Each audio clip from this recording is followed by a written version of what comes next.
Assalamualaikum warahmatullahi wabarakatuh. Dugaan praktek suap dan pemerasan di lingkungan Kementerian Pertanian tengah diusut KPK. KPK menggeledah rumah dinas Menteri Pertanian Syahrul Yassin Limpo di kawasan Kebayoran Baru, Jakarta Selatan. Dari penggeledahan, KPK menyita sejumlah barang bukti, di antaranya uang puluhan miliar rupiah, dokumen catatan keuangan, dan pembelian aset serta dokumen lain yang berkaitan dengan perkara. Kasus ini pun menjadi sorotan. Ketua Umum PKB Muhammad Iskandar yang satu koalisi dengan Nasdem, kasus dugaan korupsi yang menyeret Menteri Pertanian adalah kasus hukum biasa yang diselidiki KPK. Prinsip keadilan hukum harus diterapkan dalam pengusutan kasus ini, dan lembaga hukum juga harus bisa bekerja untuk mengungkap perkara ini. Bisa disimpulkan, ini proses hukum biasa. Saya kira prinsip utama yang harus ditegakkan adalah kedaulatan hukum, persamaan derajat dan kesamaan hak di depan hukum. Lembaga hukum, KPK, polisi, jaksa bergerak menindak sesuai dengan kaidah hukum. Selain kasus korupsi, dugaan adanya upaya perintangan penyidikan yang dilakukan saat KPK menggeledah kantor Kementerian Pertanian juga jadi sorotan. KPK menyebut ada upaya dari pihak lain untuk merusak dan menghilangkan dokumen yang diperlukan penyidik KPK saat menggeledah kantor Kementan. Kepala Bagian Pemerintahan KPK Ali Fikri mengatakan, saat penggeledahan di gedung Kementan RI di Jakarta Selatan, tim penyidik mendapati adanya dokumen tertentu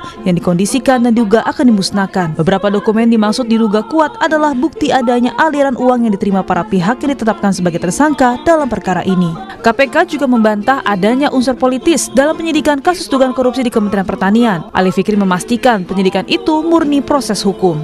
Ini ada kaitannya dengan unsur politis. Kami juga berulang kali sampaikan pada masyarakat dan teman-teman semuanya. Kami sadar betul karena ini adalah menjelang tahun politik 2024. Semua yang dikerjakan KPK pasti kemudian akan selalu dikaitkan dengan proses politik yang sedang berjalan. Tapi kami ingin tegaskan, dan pada waktunya akan dibuka secara terang apa yang menjadi alat buktinya, perbuatannya seperti apa, di hadapan majelis hakim tentunya nanti ketika proses penyidikan ini cukup, dilakukan penahanan, dilimpahkan pada proses penuntutan, dan disidangkan pada pengadilan tindak pidana korupsi. Menko Polhukam Mahfud MD menegaskan, upaya perintangan penyidikan tersebut harus diusut karena merupakan tindak pidana tersendiri. Ya harus diusut, itu tindak pidana sendiri kalau memang ada ya. Saya tidak tahu, belum dengar, tapi kalau itu memang ada harus diusut. Satu, korupsinya sendiri, itu adalah tindak pidana, penghilangan dokumen, tindak pidana juga, ada hukumannya sendiri, itu harus dikejar. Menteri Pertanian Syahrul Yassin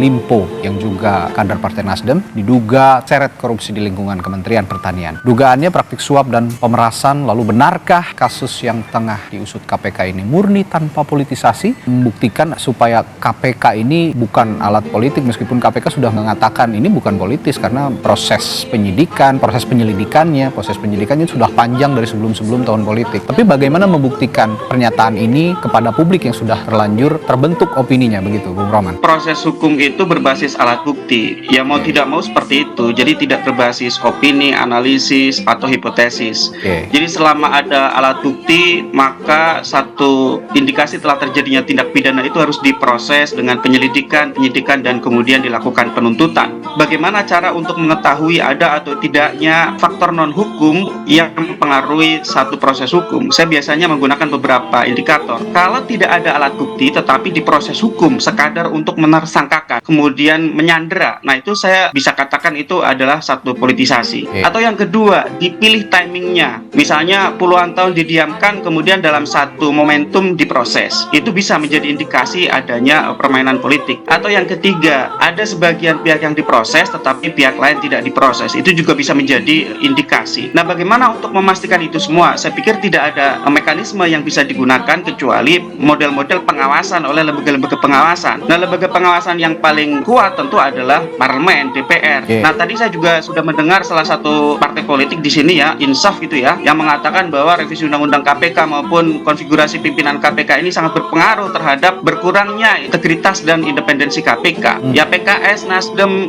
dan yang lain-lain itu kan semua setuju revisi undang-undang KPK dalam Undang-Undang 19 2019 gitu ya. Nah, sekarang semua sedang memanen hasil dari kebijakan mereka di masa lalu. Jadi saya sebagai masyarakat sipil juga mengatakan, ya ini juga menjadi karma bagi partai politik yang kemarin ikut menyetujui revisi undang-undang KPK. Nah, selanjutnya yang menurut saya perlu dilakukan adalah kalau ada partai politik, masyarakat, pihak manapun yang mengetahui adanya dugaan telah terjadinya tindak pidana yang dilakukan oleh siapapun di luar kelompoknya, laporkan kepada KPK. Misalnya ada indikasi kelompok XYZ tidak diproses, ya silakan laporkan, kemudian sampaikan kepada publik untuk bisa ikut melakukan pengawalan. Kalau misalnya partai koalisi yang sekarang sedang merasa dihantam, mengetahui telah terjadi tindak pidana di mana misalnya gitu ya, silakan laporkan. Dan itu juga bisa dilakukan tindak lanjut pengawasannya di DPR atas laporan satu perkara yang sudah sangat jelas alat buktinya. Nah misalnya tadi sampaikan juga soal Harun Masiku, saya sepakat ya di soal Harun Masiku atau di soal bahkan soal BTS. Jadi di kasus BTS itu baru sebagian pihak yang diproses, tetapi ada pihak-pihak lain yang belum diproses.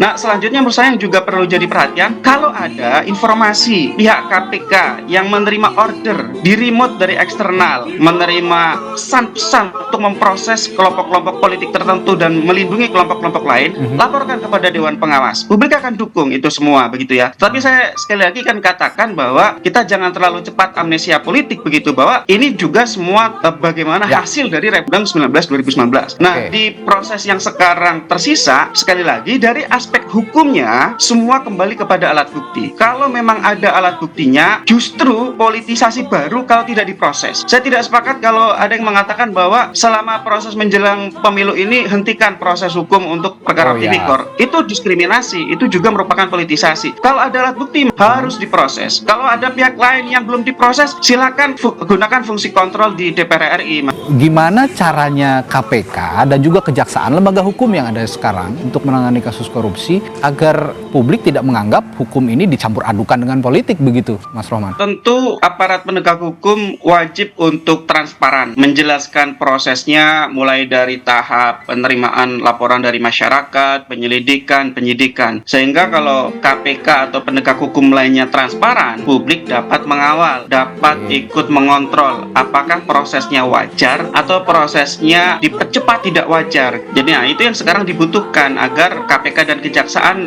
selalu harus menjelaskan kepada publik proses-proses yang dijalankan, apalagi menyangkut political exposed person, mereka-mereka yang secara politik adalah tokoh-tokoh penting. Nah, soal persepsi, saya setuju bahwa memang publik sangat menjadikan aspek korupsi itu sebagai salah satu penilaian. Meskipun ini bukan bidang saya, tapi saya ingat betul dalam konteks korupsi di pemilu tahun 2014 ada partai penguasa saat itu diterpa kasus korupsi, kemudian rontok ambrol begitu ya perolehan suaranya, sehingga aspek korupsi ini menjadi salah satu pertimbangan publik untuk menentukan pilihan. Oleh karena itu, solusinya bukan mencegah penegak hukum untuk memproses perkara korupsi dong.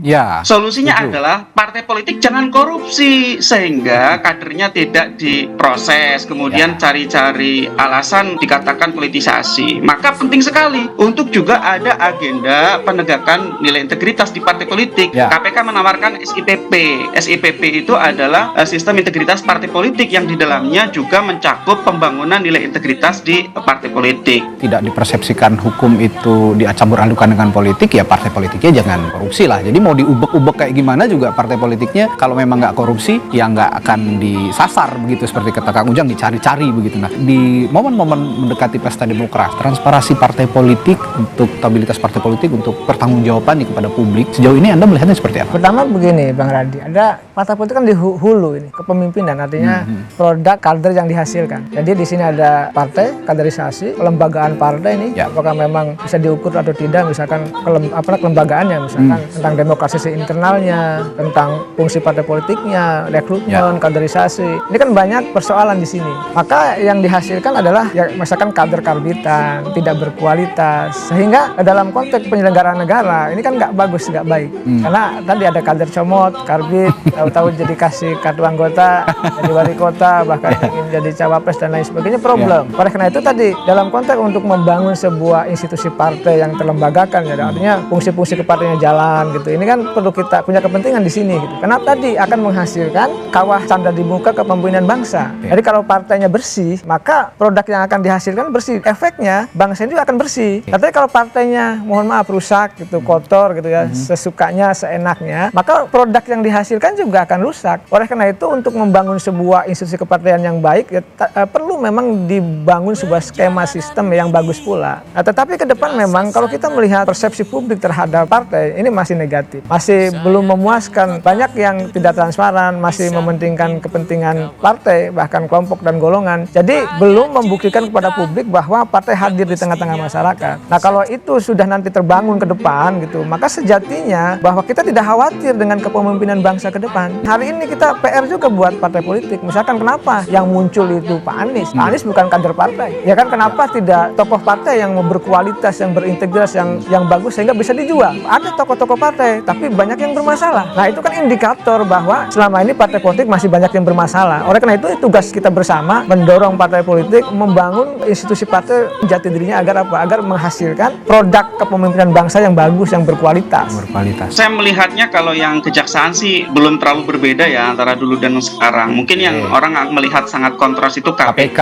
Ya, saya setuju. Saya melihat memang karena derajat independensi KPK itu rontok. Di dalam Undang-Undang KPK 19/2019 itu KPK dimasukkan dalam rumpun kekuasaan eksekutif. Pegawainya dijadikan PNS. Dewan pengawasnya pertama kali dipilih oleh presiden dan seterusnya. Sehingga ketika KPK-nya berkurang independensinya, KPK sangat dimungkinkan untuk di-remote dari eksternal. Nah, ini juga menjadi tugas dari publik untuk melakukan pengawasan terhadap kinerja KPK dan menyampaikan tuntutan pada pembentuk undang-undang yaitu Presiden dan DPR untuk mengembalikan independensi KPK. Nah, cerita soal kasus-kasus yang melibatkan para politisi ini kan tidak akan muncul kalau kepercayaan publik kepada KPK itu tinggi gitu ya.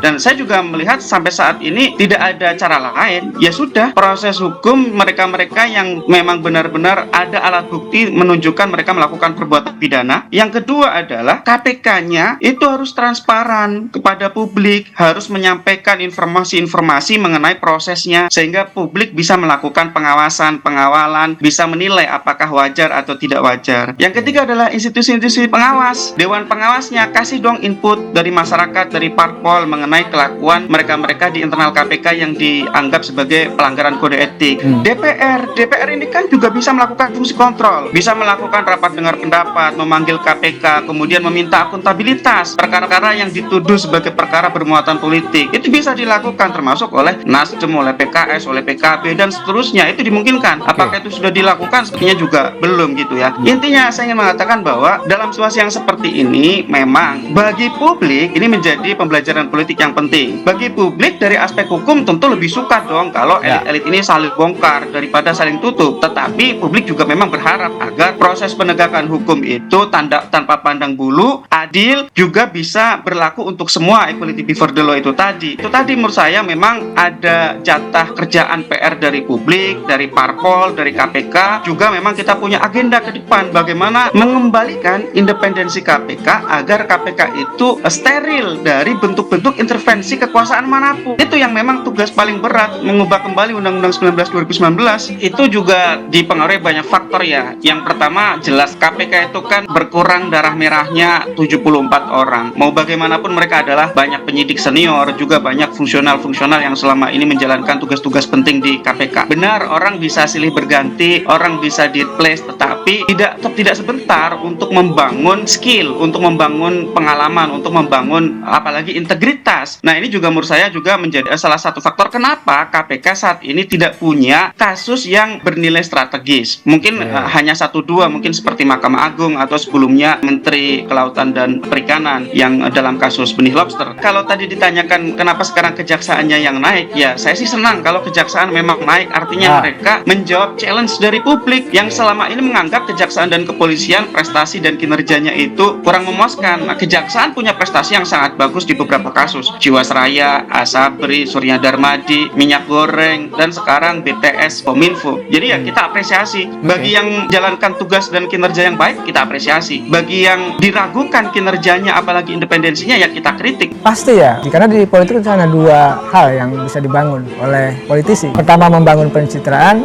yang kedua membusuk-busuki lawan. Nah, dalam konteks tadi ya, bagaimana mengcounter pembusukan lawan ini, tentu kita harus mempersiapkan diri semua perangkat itu. Politisi itu harus punya perangkat untuk bisa imun terhadap serangan-serangan. Ya, di saat yang sama juga membangun persepsi yang positif misalkan bangun integritasnya. Lalu masyarakat juga menilai bahwa mereka mampu. Lalu juga jangan lupa bahwa mereka berprestasi dan bangun juga konsepsi bahwa perdebatan ide gagasan yang harus dimunculkan. Itu yang harus sebenarnya dibangun dalam Pilpres 2024 nanti. Dan integritas ini juga jangan hanya pas mau pemilu aja gitu ya, ditunjukkan kepada publik. Investasi politik kan lama sebenarnya. Betul, integritas ini kan hadir pada tokoh yang memang sudah lama berjuang dan dihasilkan dari track record yang panjang dan lama. Oleh karena itu ya kita Karena bahasa politik kita nilai, kita kuliti apakah bersih atau tidak, kan akan kelihatan tuh figur sosok capres-cawapres yang berkualitas itu akan ditemukan oleh masyarakat. Narasi seperti itu, seperti Kang Ujang, yang harus diungkapkan kepada publik sehingga kita juga bisa memilih pemimpin dengan nyaman, terutama untuk isu-isu korupsi yang bersih mana gitu ya, kita bisa mencermati bersama. Terlepas dari adanya intervensi politik terhadap kasus hukum, jika publik menilai itu sudah bersih, pemimpin yang bersangkutan sudah bersih, pasti akan tetap dipilih begitu ya. Wassalamualaikum warahmatullahi wabarakatuh. Terima kasih.